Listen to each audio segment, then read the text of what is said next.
Hierdie is my boek, Die Vrywilligers, en ek lees 'n stukkie daaruit.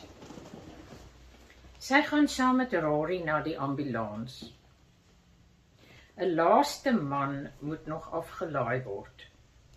Sy verstar. Kan dit wees? Die groot man met die oopgesnyde broekspyp, verbinde bobeen en 'n verband om sy kop, bloed wat oral deur die verbande syfer, modder besmeer en doodstil, sy oë toe. Is dit wie sy dink? Is hy dood?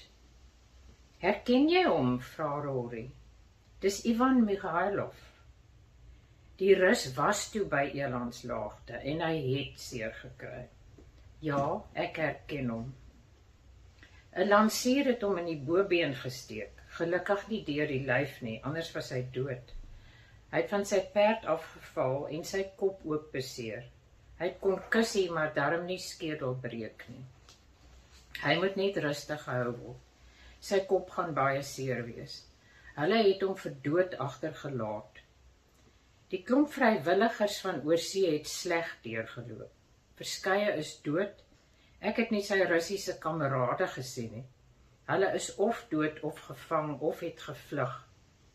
Ivan het baie bloed verloor, maar hy is sterk en behoort te herstel. Hy wink Jan Els nader. Draagbaar asseblief. 4 van ons sal hom moet dra. Hy is groot en swaar. Roep vir Josef en Job om te help. Die 4 man steun met Ivan Mikhailov by die skuur in. Eleanor agterna. Hulle lê hom op 'n matras neer. Hy is steeds bewusteloos. Los hom net hier, ek sal net nou na hom kom kyk, sê Rory. Eleanor wil by Ivan bly, maar sy kan nie. Haar vader roep haar om met iemand anders te help. Die is 'n jong blonde man, bruin gebrand, in 'n vaalbruin uniform. Lyk amper soos 'n boer, en tog ook nie. Hy het leerstewels en 'n leergordel aan, en is in die skouer en albei voorarms gewond. Sy ligblou oë is oop, hy is by sy positiewe. Hy kerm en kla nie, maar sy kakebeen span van pyn. Haar vader haal die verband van sy een arm af. Eleanor, ons moet hierdie wond ontsmet, dit het ontsteek. Jy moet die wond skoonmaak en bring jodoform gaas, ons moet hom van voor af verbind.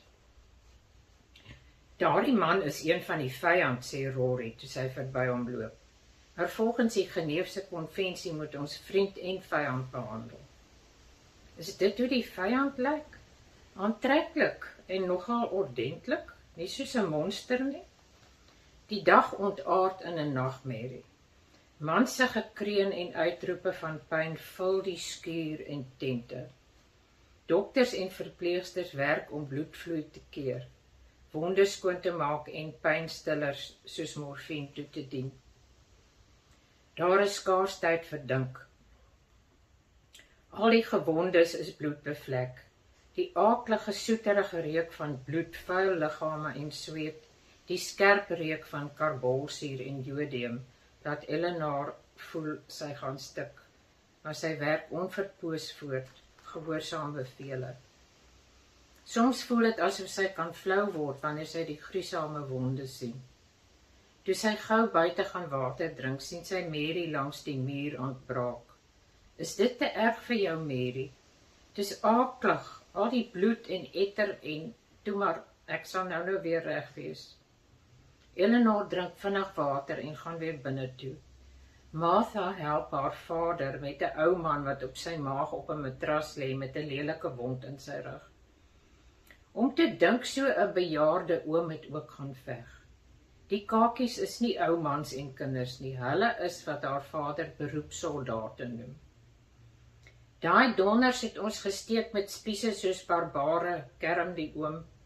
Hulle skree Majuba en die you dirty boers, en kry lekker as hulle mens aanval asof ons diere is. Toe maar ons werk oom se wond sommer gou toe, troos Eleanor se vader, dis gelukkig nie te diep nie.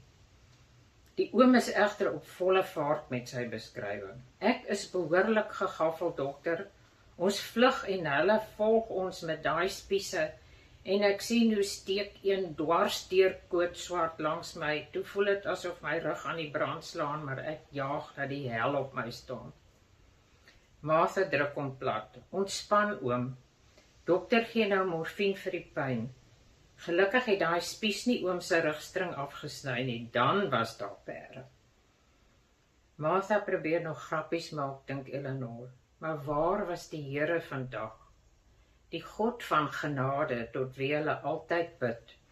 Hoe kan hy toelaat dat mense sulke wrede dinge aan mekaar doen?